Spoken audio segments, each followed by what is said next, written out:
sanar al enfermo, al cautivo libertar, al perdido rescatar, y adorando he sentido tu presencia. Yo he aprendido a distinguir cuando tú estás en un lugar, mas no me conformo con danzar ni hablar en lenguas. La profecía acabará y las lenguas cesarán. Yo no me conformo con escuchar cuando tú me hablas. Yo he venido a este lugar en busca de una experiencia contigo, Dios. Muéstrame tu gloria. Déjame sentir cuando tú me libraste. Méteme en la peña, llévame al estanque. Yo necesito un milagro. Déjame tocar y demuéstrame tu gloria. Déjame sentir cuando tú me libraste. Méteme en la peña, llévame al estanque. Yo necesito un milagro. Déjame tocarte, déjame tocarte.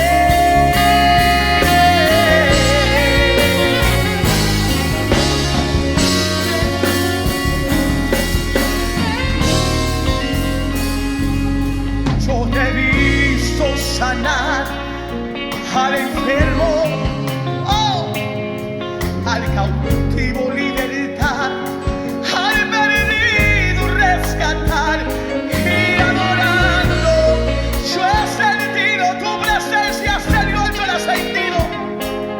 Yo he aprendido a distinguir, oye, cuando tú estás en un lugar, más no me conformo con danzar ni hablar en lengua. Yo quiero algo más de ti, Señor. Las profecías pasarán y las lenguas cesarán. Yo no me conformo con escuchar cuando tú me hablas, Dios mío. Oh, yo he venido aquí, yo he venido a buscar una experiencia contigo. Yo quiero algo más. Muéstrame tu gloria. Déjame sentir cuando tú me libraste. Méteme en la peña, llámame. Oh, yo quiero un milagro. Oh, déjame. Muéstrame tu gloria. Déjame sentir. Oh, Dios mío, que banda. Rompe la cadera. Yo quiero una experiencia contigo. Muéstrame tu gloria. Déjame sentir cuando tú me libraste. Méteme en la peña. Llévame al estanque. Dame tu gloria. Oh, méteme en la peña. Yo necesito un milagro. Oh, muéstrame tu gloria. Oh, sí, méteme en la peña, llévame al estanque. Déjame, muéstrame tu gloria. Déjame sentir cuando tú me Oh, quebraste. méteme en la peña. Llévame al estanque. Oh, yo necesito, Señor, un milagro. Déjame, Tocarte. muéstrame tu gloria. Oh, méteme en la peña. Yo no sé lo que tú necesitas de Dios en este día, pero yo sé que Dios está en este lugar. Déjale tus cargas a Dios. Yo no sé si tú estás cansado de lo mismo, cansado de lo mismo, de llegar al templo, de brincar y saltar y hablar en lengua y volverme a tu casa igual. Yo quiero un cambio. Yo quiero que Dios me quebrante. Yo quiero que Dios me rompa. Yo necesito un milagro de parte de Dios, porque no puedo seguir igual. No puedo seguir igual. Dios mío, muéstrame, muéstrame tu gloria.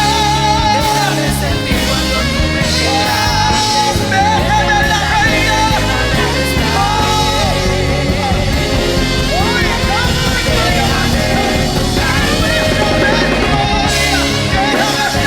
Cuando tú me quebraste, vete de la peña. Yo necesito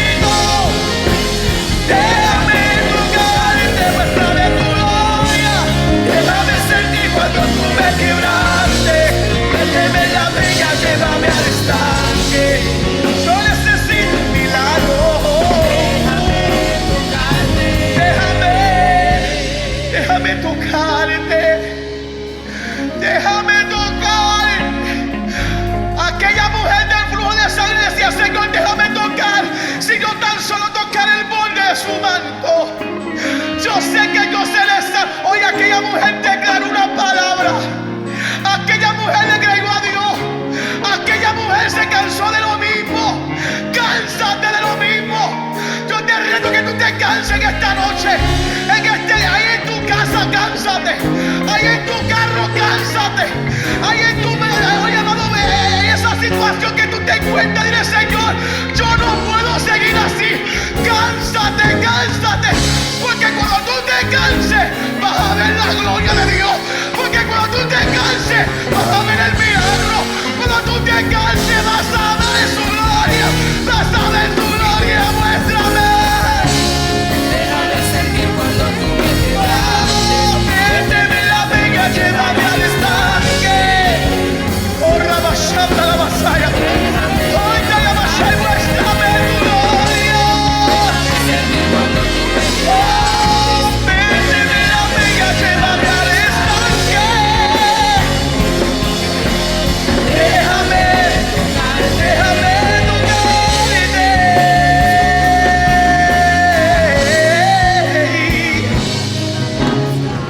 Yo quiero más de ti. Déjame tocarte. Dios me lo bendiga a todos en esta hermosa y bendita noche. Primero que nada, gracias a todos por estar en sintonía por esta nuestra programación Rema TV, un ministerio bíblico. Les saluda cariñosamente su hermano y su amigo, el pastor Jesús Osorio, presidente del movimiento Pentecostés, la obra de Dios hoy, mis amados.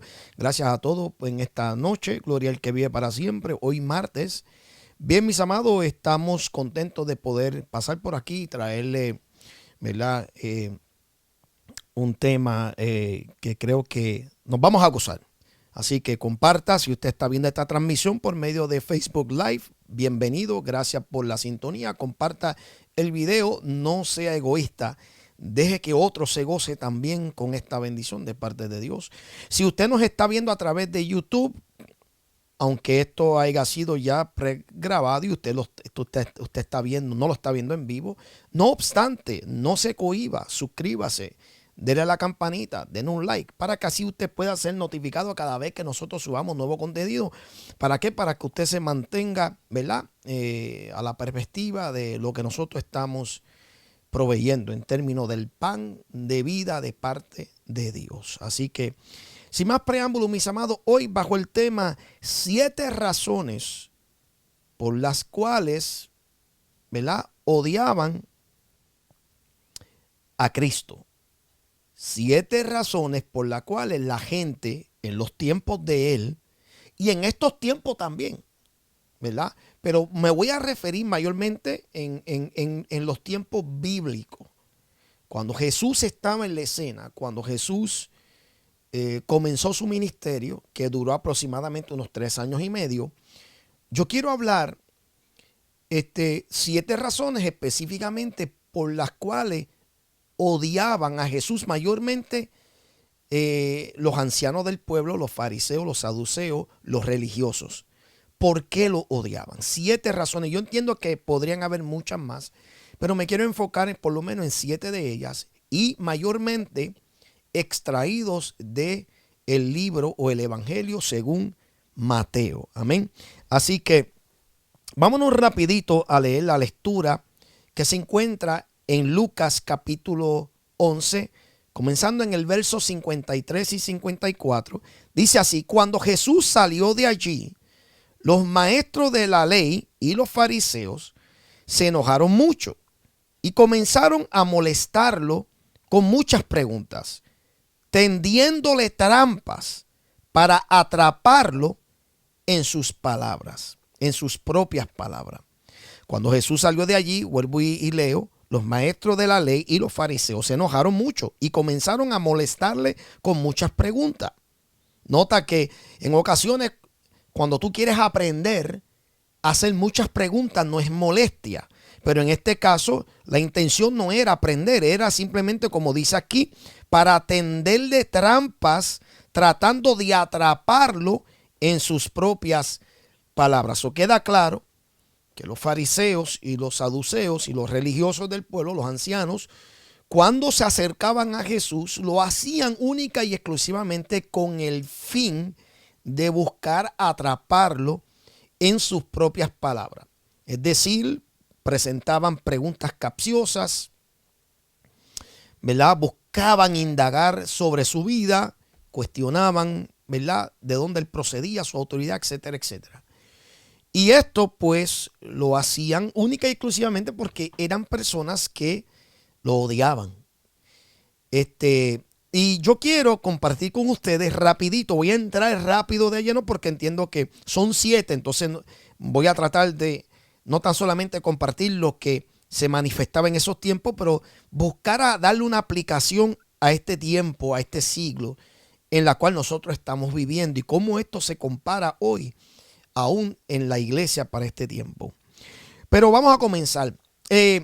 Una de las primeras razones por la cual odiaban a Cristo era porque él era favorecido por Dios. Mateo 3:17 dice lo siguiente, y esto es después que él fue bautizado.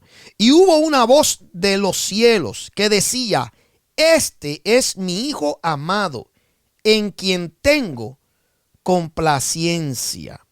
En quien tengo complacencia. Complacencia aquí es que había un favor de parte de Dios Padre hacia su Hijo. O sea, y una de las razones por la cual a Jesús lo odiaban era porque él portaba este favor de parte de Dios. Favor aquí está hablando precisamente eso, esa cobertura, esa gracia que Dios imparte sobre los hombres y donde obviamente se nota cuando hay un hombre o una mujer que tiene el favor de Dios. O sea, esto se nota. Esto puede provocar también odio. Esto puede provocar envidia, celos, que es lo que estamos viendo hoy en día en la iglesia incluso. Pero el favor que estamos hablando aquí es algo que obviamente Jesús portaba desde un principio. Cuando vemos que él tenía tan solamente 12 años, vemos que precisamente cuando se descubrió la sabiduría de él, dice las escrituras claramente que crecía en gracia y sabiduría porque Dios estaba con él. Cuando Dios está con un hombre o con una mujer, es obvio que va a haber esta complacencia de parte de Dios hacia esa persona. Pero nuevamente, sabemos que en el caso de Cristo es un poco distinto. Sabemos que Cristo, siendo Dios en forma humana, pues vemos que este favor obviamente era casi automático. Pero en el caso de los hombres es algo que en cierto sentido, y voy a tener cuidado con lo que voy a decir, en cierto sentido es algo que tiene que ser ganado. Es decir, no cualquier hombre, no cualquier persona va a adquirir este favor. Y con ganar no quiero implicar de que tú tienes que trabajar para ese favor. Pero entienda lo que quiero decir, tú sabes, aunque nada de lo que proviene de Dios es algo que tú puedes lograr trabajar para conquistarlo, como la gracia, el favor, la misericordia, el amor, el perdón, la salvación, etcétera. No obstante, no cualquier charlatán va a recibir el favor de Dios, o no cualquier persona que no esté caminando conforme a la voluntad de Dios va a poder decir que Dios tiene complacencia de él o de ella. Eso queda claro que hay que vivir de una manera específica. Hay que modelar de que tú eres una persona que está trabajando y actuando en acorde con todo lo que tenga que ver con Dios, su palabra, su ley, su ordenanza. O sea, que hay una obediencia, un sometimiento específico. En el caso de Jesús sabemos que era automático. Sin embargo, el pueblo no sabía eso. El pueblo no sabía eso. Los fariseos no sabían eso. Nos damos de cuenta que no sabían que Jesús era el Mesías. ¿Por qué? Porque ellos esperaban algo visual, algo de la cual ellos dijeran, uy, este tiene que ser el Mesías. Porque ellos estaban buscando a alguien de apariencia. Por eso es que se enojaban mucho con Jesús, porque ellos decían, pero es que yo no entiendo. Según las escrituras, nosotros esperamos a alguien que dé las evidencias de ser ungido, un rey, un profeta, etcétera. Y cuando Jesús aparece en la escena, que aparece sin mansiones, que aparece que evidentemente no tiene ni dónde caer ese muerto, por así decirlo, pues esto causaba, ¿verdad?, un poco de confusión. Era una situación compleja de poder tratar de conectar a ese Cristo, a ese Mesías, con las escrituras y la profecía de ellas. Entonces, lo odiaban porque sobre Jesús había un favor de parte de Dios. Es decir, Dios aprobaba a Jesús. Lo mismo ocurre en estos tiempos. Las razones por las cuales tal vez un gran sinnúmero de personas están sintiendo las ráfagas y las secuelas del odio de la gente es porque tú tienes ese favor de parte de Dios sobre ti. Valga la redundancia. O sea, tú tienes esa aprobación de parte de Dios. Cuando la multitud, que de hecho esa voz no era para Jesús.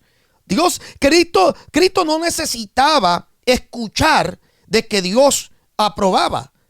Lo aprobaba a él y lo que iba a hacer. Esa voz era para los que estaban alrededor, para que creyeran de que él era enviado.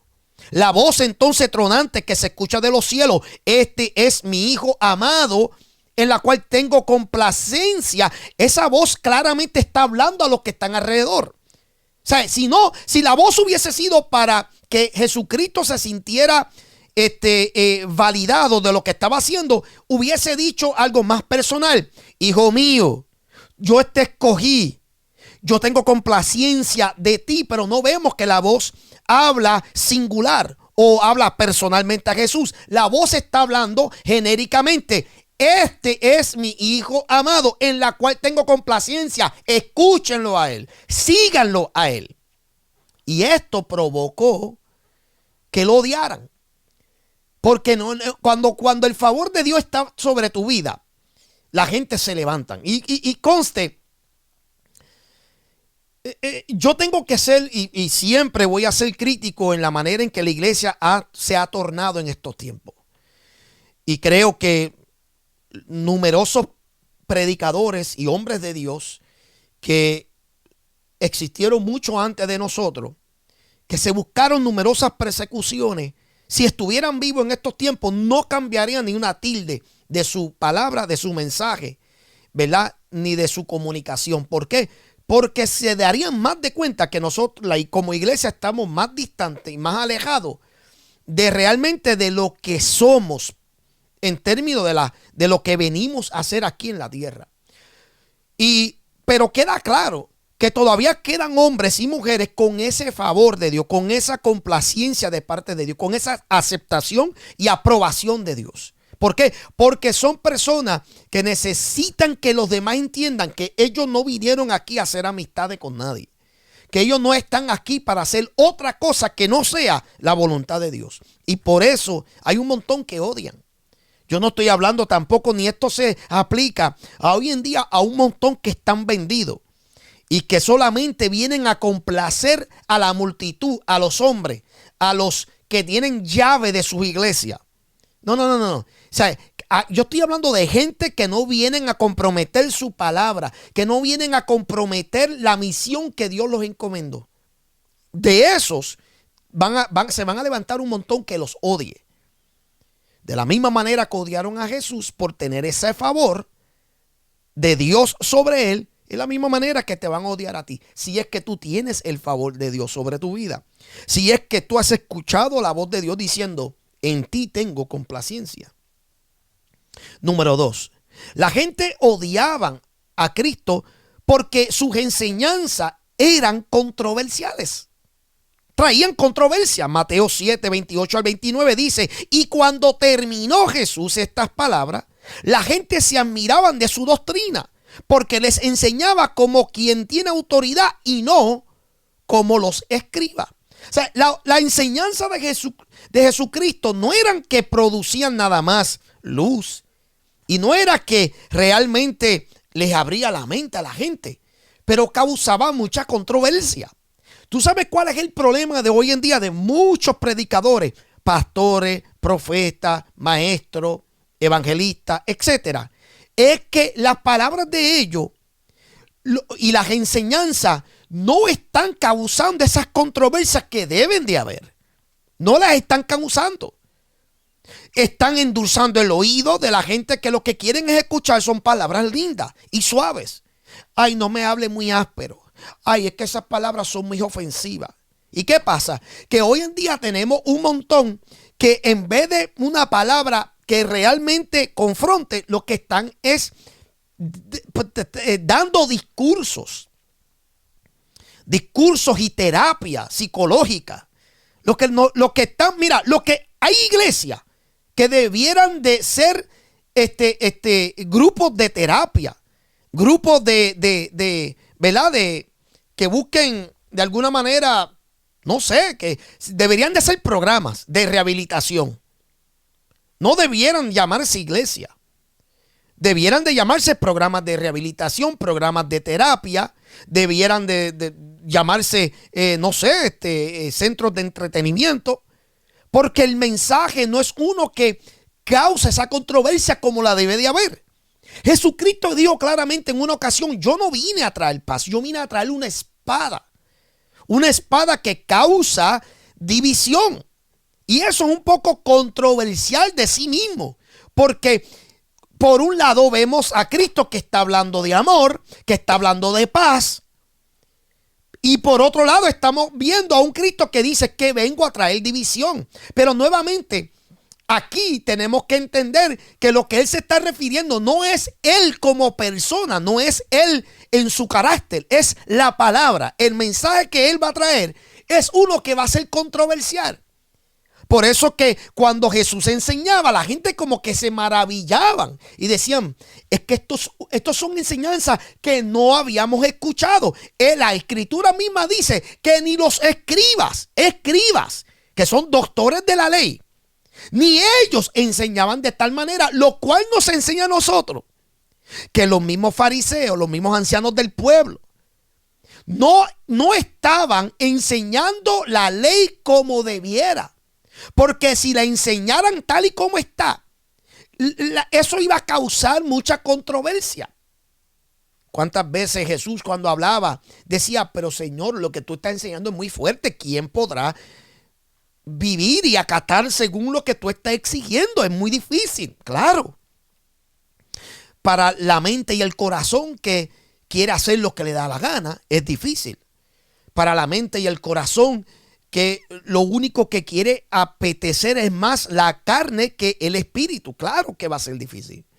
Para la mente y el corazón que lo único que quiere es simplemente agradar a los hombres y no a Dios, claro que va a ser complicado. Y ese era el problema con la gente. Por eso odiaban a Jesús, porque Jesucristo enseñaba de una manera que causaba esa controversia. O sea, buscaba de alguna manera, claro, con mucho amor, con mucha paciencia, lo hacía muy elocuentemente, buscaba causar un revuelo en la gente. Era como cambiar el paradigma de enseñanza y de estructura y de doctrina que se les había enseñado. Dice la escritura ahí que el mismo pueblo entendió que lo que estaba enseñando Jesús era doctrina nueva. Entonces, urge la pregunta: ¿qué doctrina estaban enseñándole los religiosos del pueblo? Entonces, ¿qué pasa? Que el mensaje, las enseñanzas de Jesús eran eran tan controversiales que dividía al pueblo. Dividirlo en el sentido de que se formaban grupos diciendo: esto es algo nuevo, pero es algo que tiene sentido. Y por ende, yo quiero vivir según esta manera. Pero había otro grupo que decía: eso no tiene armonía con la palabra.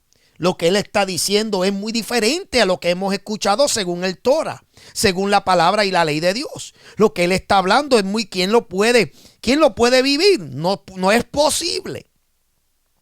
Causaba controversia y por eso lo odiaban. Número 3, a Cristo lo odiaban porque él desafió la hipocresía de los religiosos.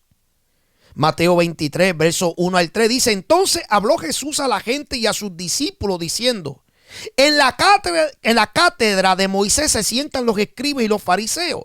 Así que todo lo que os digan que guardáis, guardadlo y hacedlo, mas no hagáis conforme a sus obras, porque dicen y no hacen. Dicen y no hacen. Jesús fue odiado porque se atrevió a desafiar la hipocresía de los fariseos, algo que nadie en su tiempo se había atrevido a hacer. Posiblemente porque respetaban el rango, respetaban la figura de estos religiosos. Segundo, porque posiblemente habían unas repercusiones, había unas consecuencias de tu desafiar la autoridad religiosa. Tercero, el miedo que posiblemente había, no de las consecuencias, sino el miedo de pensar de que a lo mejor Dios podía castigar por tu desafiar a esas figuras religiosas. ¿Y qué pasa? Que esto causaba también un poco de odio porque nadie les había hecho frente a los fariseos. Todo este tiempo la gente miraban a los fariseos y tenían que bajar la cabeza. Miraban a los religiosos pasar, o si se reunían en un lugar, nadie podía levantarse a cuestionar a esos líderes. ¿Por qué? Porque eso no era algo acostumbrado. Ahora, queda claro, y esto es importante notar, que yo no quiero que la gente saque en esto fuera de contexto. Hoy en día tú tienes que respetar a los pastores, a los líderes. Esto sí, debo de aclarar. Existe sí un atrevimiento hoy en día y una falta de respeto de la gente que hoy en día quieren desafiar a los hombres de Dios, y uno tiene que tener cuidado en ese respecto. Aunque no son infalibles, aunque no son perfectos, aunque tienen, ¿verdad?, también que dar cuenta por sus actos y sus obras, malas que sean. No obstante, uno tiene que tener cuidado también. Porque nuevamente son personas que Dios ha escogido, que Dios ha depositado su gracia y la unción sobre ellos para ejercer dicha función. Eso no nos da a nosotros autoridad de nosotros levantarnos contra ellos. Por favor, entienda eso y cojamos los ejemplos de cómo hombres en el pasado se levantaron contra hombres ungidos de parte de Dios. Nuevamente, esto no significa que ellos son intachables, no significa que ellos son exentos de ellos tener que rendir cuenta. Pero entienda esto, que Jesús bajo ninguna circunstancia miraba a los fariseos con desprecio. Bajo ninguna circunstancia en la mente de Jesucristo dijo: los voy a avergonzar, porque en el corazón de él existía ese deseo. No. Jesucristo desafió la hipocresía de ellos por una sola razón. Era porque esa hipocresía estaba conduciendo a las personas por el mal camino, número uno. Número dos, porque ese tipo de hipocresía estaba dando la mala impresión de que estaba bien en la manera en que ellos vivían. Y como si fuera poco, como nadie se atrevía a cuestionar tales conductas y tales velas prácticas, pues la gente pensaba que pues dichas prácticas u obras pues eran aceptables a Dios. ¿Por qué? Porque en ese tiempo, y todavía esa es la situación hoy en día también, pero en ese tiempo, como no veían ningún tipo de persecución o castigo o juicio de parte de Dios, pues había esta, ¿verdad? Se asumía. Pues entonces, delante de Dios está bien. Lo que pasa es que nuevamente la misericordia de Dios es tan grande que por misericordia nada más. Lo mismo es en el caso de hoy en día. Por misericordia muchos de nosotros nos caemos postrados y muertos. Es por la misericordia de Dios. No es porque nosotros nos creamos mejores que nadie. No es porque nosotros estamos operando una función y nada, y nos tienen que respetar y hasta el mismo Dios tiene que... No, es por misericordia de Dios que muchos de nosotros estamos de pie. Es por misericordia de Dios, por la gracia, por su amor, porque nos ama. Pero eso no significa que no hay ciertas consecuencias, ciertos castigos de parte de Dios. Pero a Jesús lo odiaban porque él se atrevió a desafiar esa hipocresía. A decir, es que mira, el problema con ustedes no es que lo que ustedes están diciéndole al pueblo que hagan y practiquen está mal. Es que ustedes no lo practican. Ese es el problema. Por eso es que él le dice, lo que ellos le digan que hagan, hazlo. ¿Por qué? Porque es bíblico. Está en la ley. Pero no sean como ellos, porque ellos dicen, pero no hacen. Ahora, esto yo le he dicho numerosas veces. Pero el problema es que hoy en día la gente descartan el vaso simplemente porque ellos interpretan o entienden que ellos leen la Biblia y por ende dicen, yo no tengo que hacerle caso a él porque él no vive lo que está diciendo. Mire, señores, si el mismo Cristo dijo de los fariseos, lo que ellos digan que hagan, hazlo, pero no sean como ellos. Entonces yo he dicho numerosas veces que no está bien que tú descartes un vaso simplemente porque no está viviendo según, ¿verdad?, lo que tú piensas que debe de estar viviendo. Si lo que esa persona está diciendo es la verdad, pues tú tienes que hacer caso a esa verdad, aunque tú no seas como él o ella. Entonces eso tiene que quedar claro. El problema aquí no era el mensaje que ellos estaban proyectando o enseñando, es que ellos no estaban viviendo en acorde con ese mensaje. Entonces Jesús hizo algo que en ese tiempo nunca habían hecho y era que desafiaron.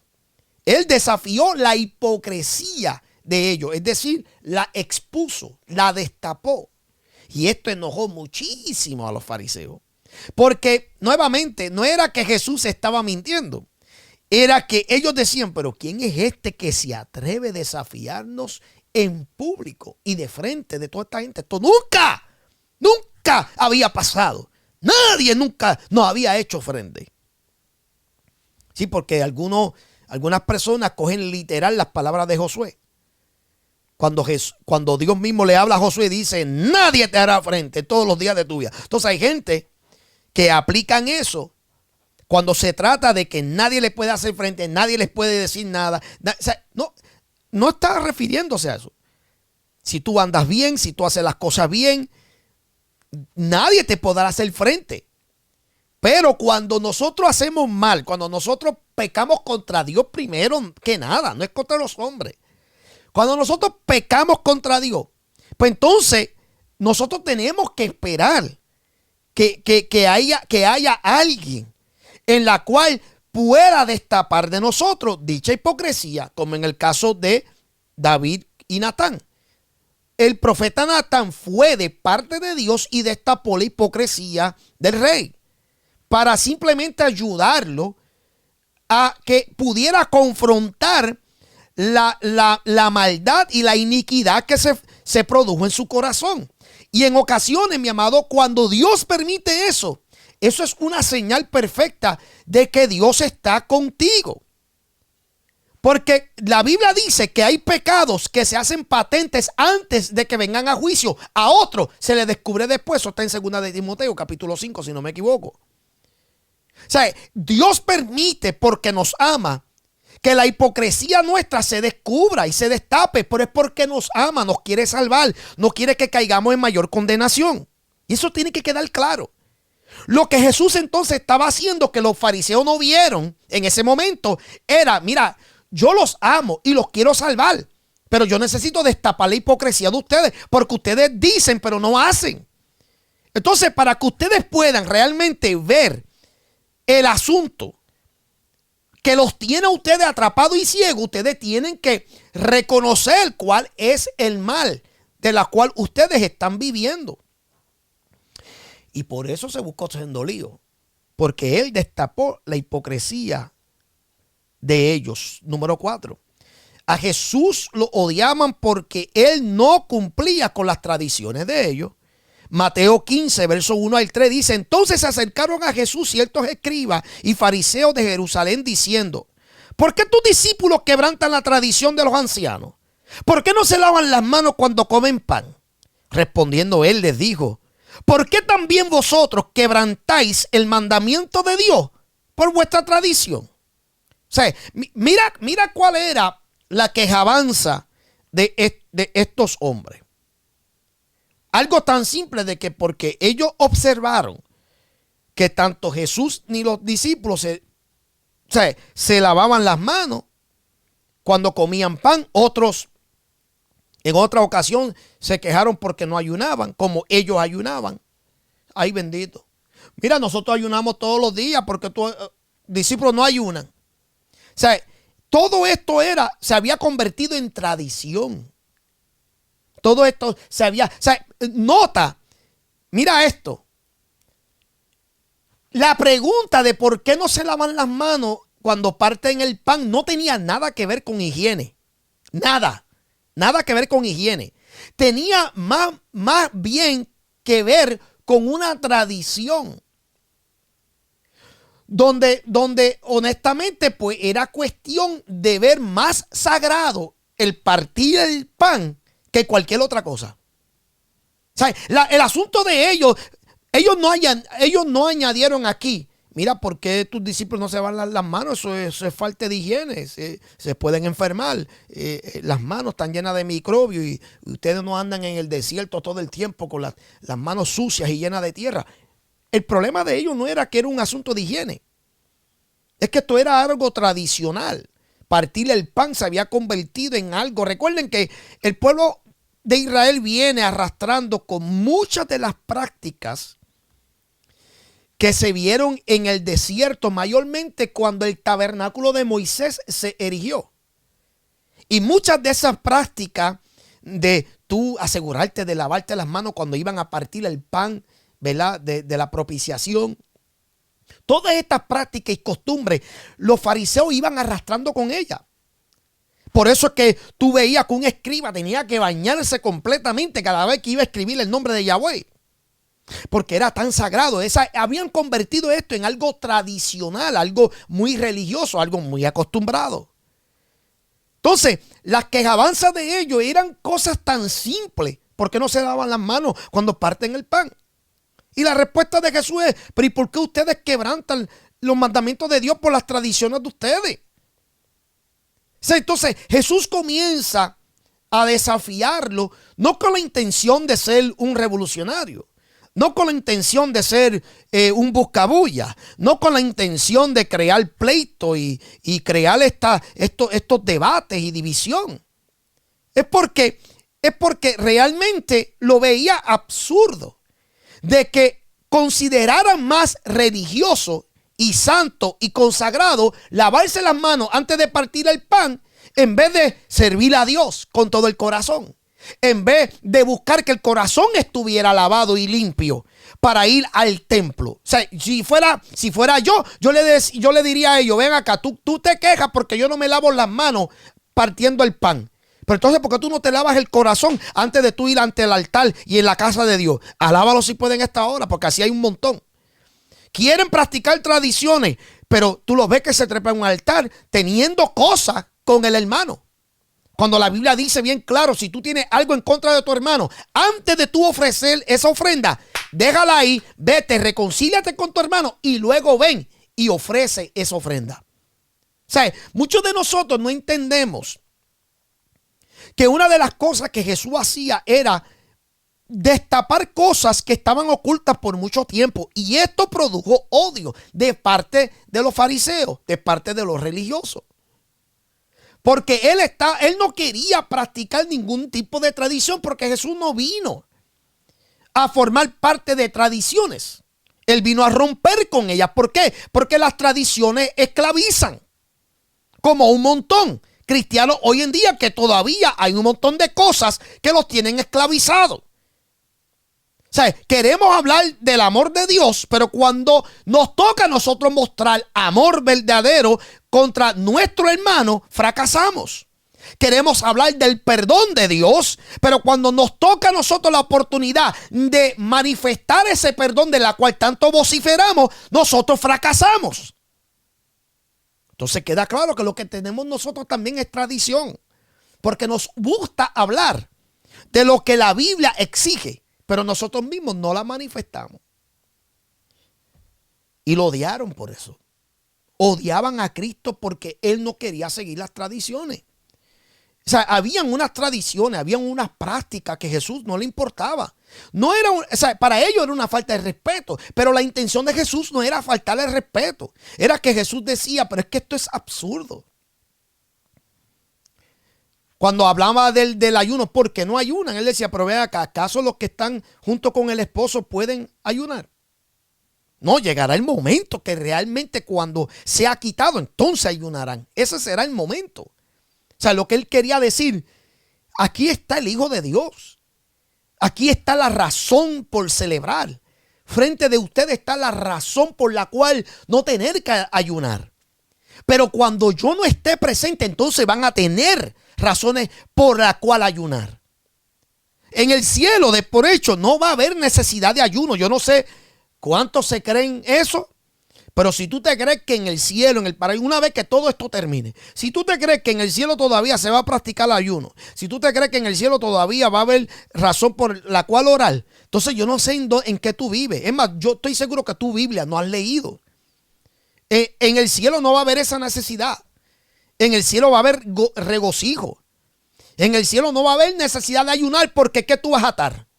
¿Qué tú estás pidiéndole en ayuno a Dios en el cielo, en el reino? ¿Qué tú estás pidiéndole que tú estás tratando de conseguir a través de un ayuno? ¿Qué tú estás tratando de atar?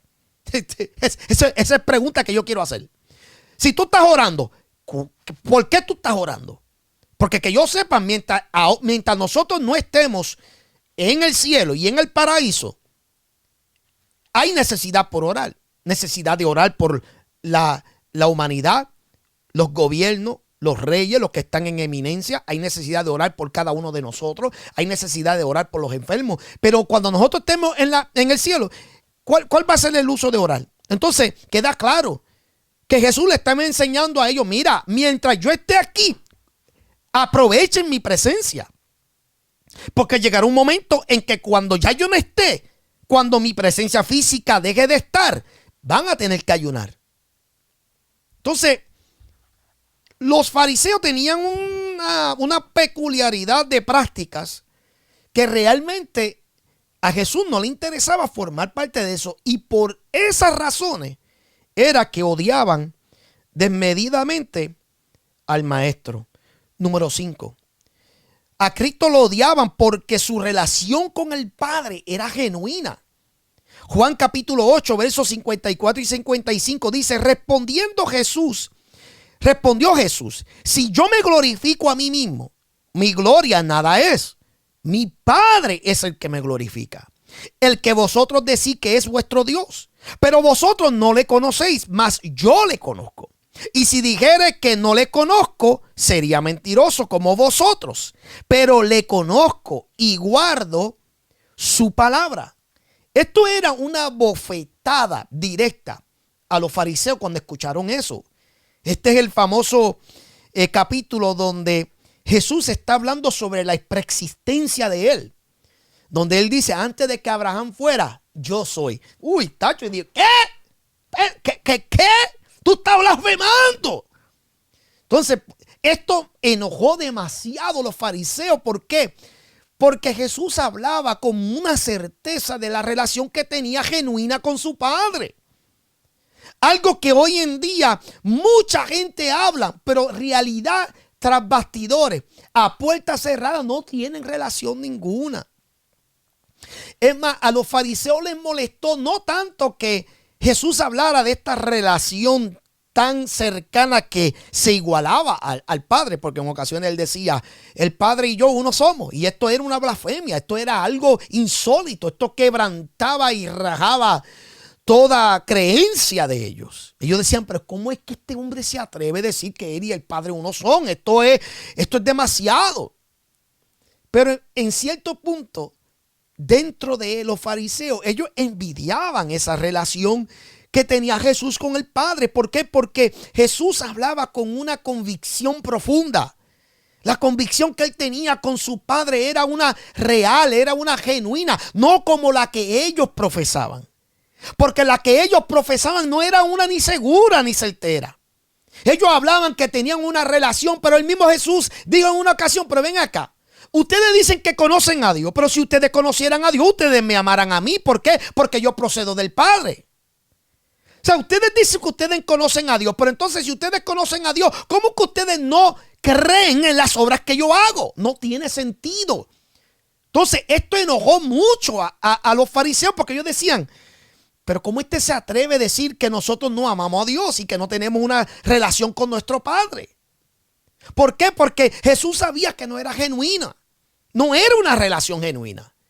La relación de los fariseos era una según escritural, era una según la ceremonia, pero no tenían un encuentro personal como lo tuvo Jesús, o por así decirlo, como Jesús estaba tratando de manifestar y enseñarles. No, la relación entre un hombre con Dios se manifiesta a través de su comportamiento, de su convicción. Nadie puede decir que tiene una relación genuina con Dios si realmente es una persona que duda. Es una persona que constantemente está desafiando las escrituras, blasfemando contra las cosas de Dios. No puede ser, sobre todo si no muestra amor. Y eso es lo que estamos viendo hoy en día en la iglesia. Gente que profesan que aman a Dios, pero no aman al hermano que está a su lado. Entonces tú no puedes decir que eres de Dios. Y Jesús no tan solamente los insultó diciéndole en este mismo capítulo 8 de Juan, no lo insultó nada más diciéndole, pero es que ustedes no tienen una relación como la tengo yo con el Padre, sino que les digo, ustedes hacen la obra de su padre, el diablo. Si yo he dicho eso numerosas veces y me he buscado un lío, me he buscado sendo problemas. Sin embargo, la gente pasa por encima las veces que Jesucristo mismo le dijo, víbora, tumbas vacías, hijos del diablo, porque él mismo dijo, ustedes hacen la obra de su padre, el diablo. Entonces, si el mismo Cristo alude a que el diablo es el padre de ellos, entonces son hijos. Esto provocó mucho odio. Como hoy en día ha provocado odio también en muchas personas que con mucha convicción dicen que yo tengo una relación exquisita con mi Padre. La relación que yo tengo con Dios es genuina. ¿Por qué? Porque se muestra, se nota. Hay gente que han vendido ya su alma al diablo prácticamente. Han comprometido la palabra por el dinero, por la fama, por las puertas abiertas, por los viajes, por la aceptación de los hombres. Ya hace tiempo se perdieron. Porque están buscando lo que realmente no es lo que deben de estar buscando. Tú vas a ver que aunque Jesús era como un imán que jalaba a las personas, no obstante la gran mayoría lo odiaban. No lo querían seguir. Lo seguían por intereses. ¿Cuántas veces él no tuvo que despachar a la multitud? Que como tú ves en Juan capítulo 6, donde él le dice, ustedes me siguen por el pan, por el milagro de los pan, porque le llené la panza y parecen ahora ratas salvajes. No me sigan por eso. Busquen el pan de arriba, yo siento la gloria. Porque hay gente que solamente buscan de Dios cuando tienen en necesidad, cuando están que necesitan algo de Dios, pero no hay una relación genuina. Y Jesús hablaba con esta convicción, mi Padre. O sea, yo tengo una relación con mi Padre, Él y yo somos uno, nos conectamos. Yo hago lo que mi Padre quiere que yo haga y yo lo escucho a Él. O sea, este tipo de hablar y ese tipo de relación que Él manifestaba que tenía es uno de envidiar. Los fariseos decían, habla como si está cenando con el Padre. Y se enojaban con Él. Porque no podían entender lo que él les estaba diciendo. Es más, se nota que no entendían el tipo de persona que tenían de frente porque tenían a Dios mismo. Yo siento la gloria. A Dios mismo lo tenían de frente en forma humana y no se percataron. Y lo odiaron por eso. Porque él mostraba y manifestaba la conexión genuina que tenía con su Padre. Y tal vez tú puedes relacionarte con esto. Porque cuando tú estás en reunión en casa de tus familiares o en la iglesia, incluso con algunos hermanos, y tú comienzas a hablar de tus experiencias lindas, de cómo Dios se te reveló y de cómo Dios se manifestó y cómo Dios te muestra y todo eso, tú te vas a encontrar que tú te vas a sentir exactamente como José, que no podía hablar de sus sueños porque rápido se aludían la gente, rápido la familia decía que tú te crees que tú eres mejor que nadie. ¿Por qué? Porque José, al igual que Jesús, estaba manifestando lo que Dios estaba haciendo en su vida y hay gente que no entienden eso. Van a pensar que tú eres mejor que ellos, van a pensar que ahora tú te crees el cheche, van a pensar que ahora tú te crees, olvídate, el divino. Y no es eso, es que tú estás compartiendo y dejándole saber la relación que yo tengo con mi padre no es la misma que ustedes tienen. Porque ustedes son gente odiosa, ustedes son gente envidiosa. Ustedes me quieren matar a mí, yo procedo de Dios. Del mismo Dios que ustedes dicen que es su padre. No tiene congruencia alguna. Y por eso lo odiaban. Número 6. Odiaban a Cristo porque Él sabía perdonar. Mateo 9, versos 2 al 5 dice, y sucedió que le trajeron un paralítico tendido sobre una cama. Y al ver Jesús la fe de ellos, digo al paralítico, ten ánimo, hijo, tus pecados te son perdonados. Entonces, algunos de los escribas decían dentro de sí, este blasfema. Y conociendo Jesús los pensamientos de ellos, dijo, ¿por qué pensáis mal en vuestros corazones?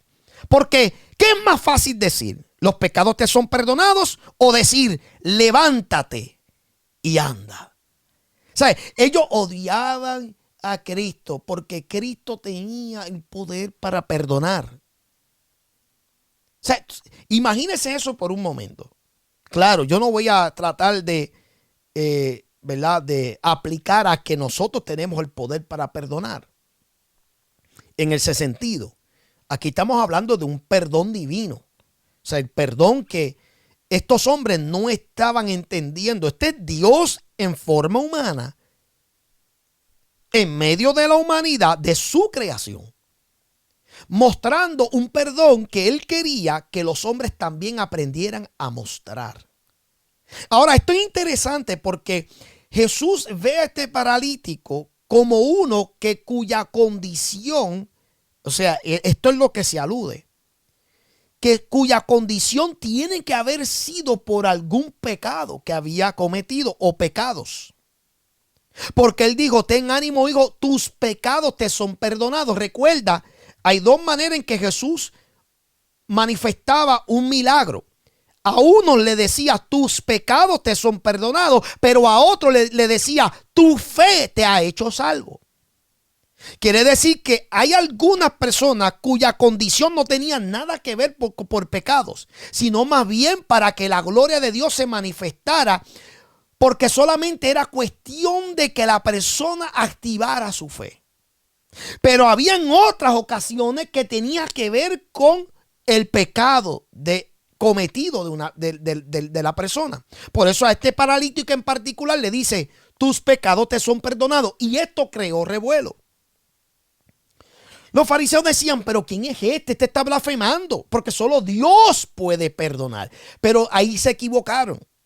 Porque aquí es donde ahora nosotros también tenemos este poder, pero no de perdonar divinamente, sino perdonar en términos personal.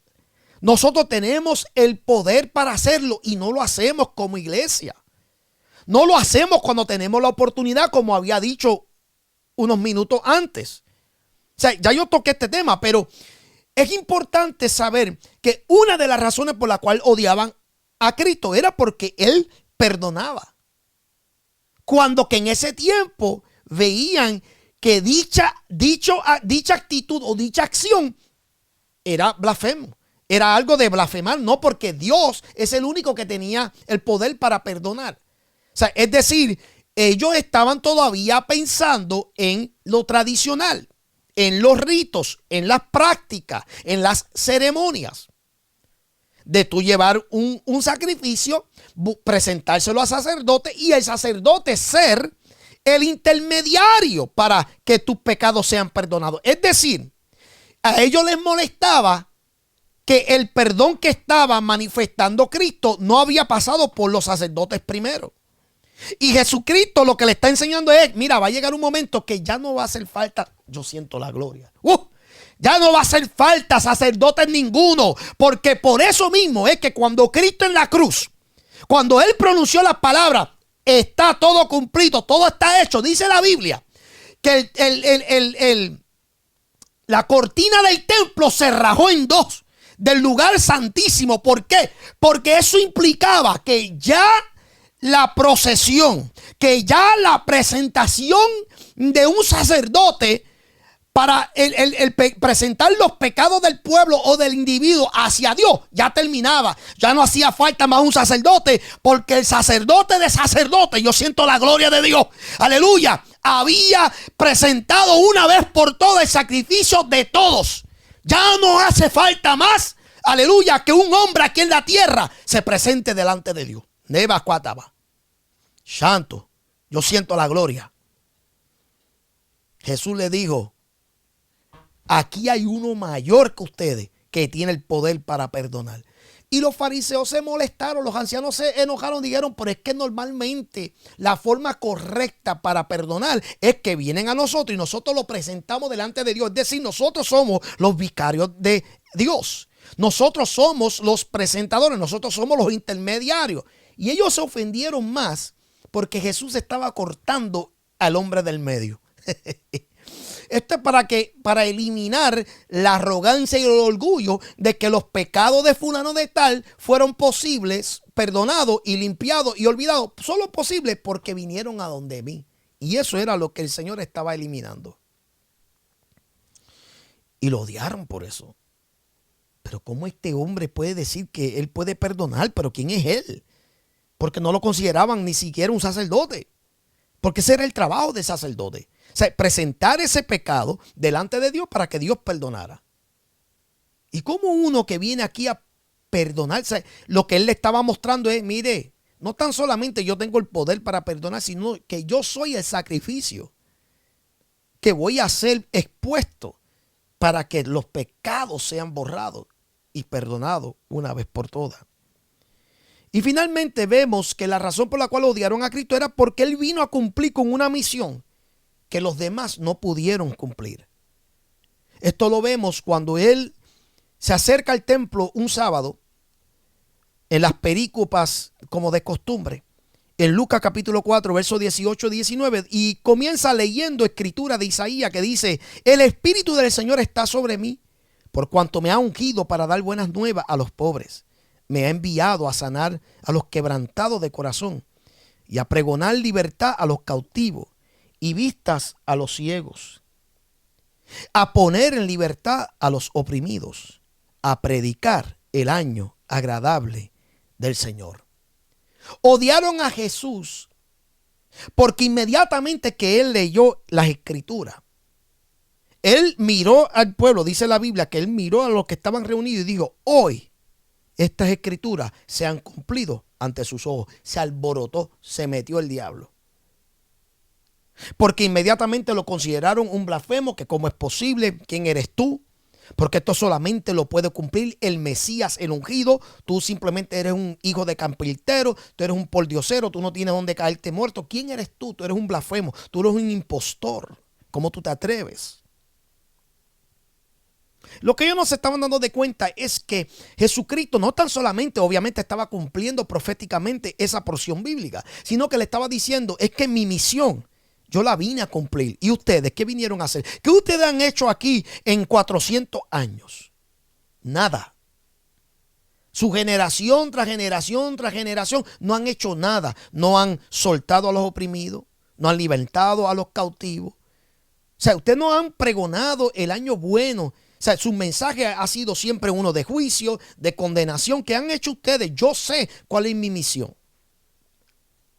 Hoy en día, mi amado, ¿tú sabes cuál es la función más importante de la iglesia? Es hacer precisamente esto. Déjame ponérselo de nuevo para que usted vea cuál es la función de la iglesia. La función de la iglesia es que pueda mostrar que el Espíritu de Dios está sobre la iglesia. Por cuanto ha sido ungido, ¿para qué? Para dar buenas nuevas a los pobres. para que la iglesia, porque la iglesia ha sido enviado a sanar a los quebrantados de corazones. La iglesia ha sido enviada a pregonar libertad a los cautivos, a dar vista a los ciegos en términos de alumbramiento por medio de la buena enseñanza. La iglesia fue puesta a poner en libertad a los oprimidos y a predicar el año agradable del Señor. El mundo no está esperando que la iglesia venga a hacer otra cosa que no sea para la misión que vino a hacer a venir a cumplir. El problema es, y esto lo veo yo desde mi punto de vista por los años que yo llevo, que de hecho yo no empecé los otros días como un montón de mequetrefes. Yo quiero que ustedes cuenten desde el 2001 que realmente me convertí. Pero para ser justo, desde el 2003, que fue cuando salí de preso, hasta ahora, estamos hablando de 21 años. No fueron los otros días, por favor. Yo no estoy en esto los otros días. En los 21 años que yo he visto funcionando afuera, en la libre comunidad. O sea, yo he visto, y tengo que ser bien honesto, que nosotros como iglesia nos hemos alejado de ese propósito y de esa misión. Nosotros no estamos aquí para ninguna otra cosa que no sea para esto. Y a mí me da pena que es todo lo contrario lo que estamos haciendo. Estamos encadenando cada día más a la gente. A los que están oprimidos lo estamos embadurnando más en la opresión. Nos atacamos nosotros mismos, nos odiamos nosotros mismos. Nos llamamos perro, gato, cerdo, rata, de todo, habido y por haber. No estamos cumpliendo con la misión. No me vengan a decir que sí. No estamos haciendo el trabajo por la cual vinimos a cumplir. Pero cuando Cristo vino y detalló específicamente para qué Él vino, no tan solamente Él estaba mostrando que cumplió proféticamente con esa porción, sino que le digo, es que yo sé para lo que yo vine, yo no sé de ustedes. Yo no sé qué ustedes han hecho en todo este tiempo. Mientras ustedes han esperando, y ustedes me refiero al pueblo judío completo, mientras ustedes han estado esperando la venida del Mesías, ¿qué ustedes han estado haciendo? Aparte de criticarse el uno al otro, aparte de estar divididos, aparte de no mostrar amor con tu prójimo, ¿qué ustedes han estado haciendo? Nada. Al oprimido sigue siendo oprimido, el enfermo sigue estando enfermo, el ciego sigue estando peor de ciego. O sea, entonces vengo yo a cumplir con la misión por la cual he sido enviado a libertar el cautivo, dar vista a los ciegos. No literalmente necesariamente, sino aquí en el sentido espiritual. O sea, todo esto es en el sentido espiritual. Yo vine a libertar al hombre, a darle una mejor vida. Y ustedes me odian por eso. Hoy en día la iglesia no está siendo odiada porque está haciendo su trabajo. Está siendo odiada porque nosotros somos unos hipócritas. Todos, no saco a nadie. Vuelvo y repito, la iglesia no está siendo odiada porque está haciendo su trabajo. Está siendo odiada porque somos unos hipócritas. Cristo era odiado porque estaba haciendo su trabajo. Cristo era odiado porque nuevamente el espíritu que operaba a través de los fariseos es el espíritu satánico. Que quiere que la gente permanezca ciega, que quiere que la gente permanezca en oscuridad, que quiere que la gente permanezca esclavizada en el pecado, que quiere que la gente quede atada. Cuando usted y yo nos concentramos en la misión a cumplir y tú comienzas por medio de ese trabajo ver cómo la gente queda libre, ver cómo la gente quedan sus ojos espirituales se abren a la verdad de su condición, de la realidad de la palabra, de todo lo que concierne a Dios, claro que se va a levantar el diablo. ¿Por qué? Porque tú no estás cumpliendo con las expectativas del hombre. Tú estás cumpliendo con la demanda de parte de Dios. Y Jesucristo fue claro, mira, yo no vine aquí a cumplir con lo que ustedes quieran. Yo vine aquí a cumplir con Dios. Yo vine aquí a cumplir con mi misión y vine aquí a cumplir con el llamado por la cual fui escogido a hacer. Yo vine aquí a dar mi vida por rescate de toda la humanidad. Y eso, señores, eso provoca un odio grandísimo en la gente. Cuando tú sabes para lo que tú has sido llamado y tú no te confabulas con las demás personas y tú no caes en conexión con la gente, tú vas a ser un ogro, tú vas a ser tóxico para esas personas. ¿Por qué? Porque tú no estás aquí para apetecer a la, ¿verdad?, a la expectativa de la gente. Porque la gente hoy en día quieren que tú seas como ellos quieren que tú seas. O sea, a mí me han querido pintar o me han querido disfrazar, me han querido tratar de transformar como la gente quiere que yo sea. Y cuando ven que yo no soy una persona de domar, cuando ven que yo no vine aquí a relajar, porque esto es serio. O sea, yo he perdido bastante en mi vida, tanto como individuo, como persona, como en el ministerio, para yo venir ahora a venderme, para yo venir ahora, tú sabes, tratar de sucumbir a las presiones de la gente, simplemente por caer de agrado a la gente. A mí no me interesa si la gente me difama, si la gente no cae bien conmigo. A mí no me interesa eso. Si yo me tengo que quedar solo, me quedo solo. Lo he dicho numerosas veces. Y esto no lo digo sarcásticamente, ni con orgullo, ni soberbia. Si me tengo que quedar solo, me quedo solo, porque de eso se trata. Mira, tú vas a saber cuando la gente son tóxicas, cuando comienzan a salirte de tu lado. Déjalo ir. Hay que dejar a la gente ir. Estas son cosas que yo aprendí a través de los años. O sea, cuando tú comienzas, y esto fue lo que Jesús también experimentó. Jesús se dio de cuenta que el tóxico no era él, eran la gente que lo rodeaban. Sama. Era la gente que lo rodeaban. Por eso la gente, en el capítulo 6 también vemos que la gente comenzó a abandonar a Jesús. Pedro se confundió y dijo, bueno, yo no sé qué está pasando aquí, Jesús, pero, o sea, me parece que tu vida, tus sermones, tus expectativas, tus demandas están alejando más a la gente que acercarla. ¿Qué está pasando? Y Jesús le dijo, ¿te quieres ir tú también? Arranca y vete. Al que te va y vete. La puerta está abierta si quieres. Y Pedro fue sabio suficiente para decir, Señor, pero ¿a dónde voy a ir si tú eres el que tiene la palabra de vida? Se dio de cuenta que la misión que él tenía que cumplir no dependía si la situación estaba buena o no. No dependía si la palabra bajaba suave o no. Dependía de dónde era la fuente de vida, Dios. Y a Cristo lo odiaron por eso. Lo odiaron porque Él vino a cumplir con las expectativas de Dios. No vino a hacer más nada. No vino a hacerle creer a la gente que Él venía a desafiar a Dios. No vino con la intención de, ¿verdad? De ser panita fuerte con nadie. Vino a hacer la voluntad y la misión de Dios. Si tú te conectas con esto, entiende que tú estás haciendo lo correcto. El odio que la gente pueda manifestar hacia tu persona es evidencia de que estás haciendo bien. Cuando tú veas que la gente te aplaude mucho, cuando tú ves que la gente te halagan demasiado, ten cuidado.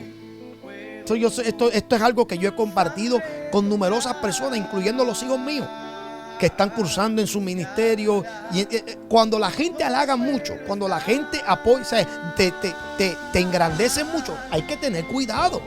Esa misma gente, tarde que temprano, en una falla, en una falta, son los primeros que van a darte la puñalada. Son los primeros que van a gritar, crucifícalo. Por eso es importante que usted y yo entendamos, aquí no estamos para agradar a nadie. Jesucristo fue odiado y fue Dios en carne. ¿Qué tú pretendes que hagan contigo? Yo espero que tú te concentres en lo que tú eres en Dios y que puedas cumplir con eso aquí en la tierra. Dios me lo bendiga, mis amados. Espero que esto les haya gustado. Compártelo con alguien que tú sepas que pueda ser edificado. A todos, gracias por la sintonía.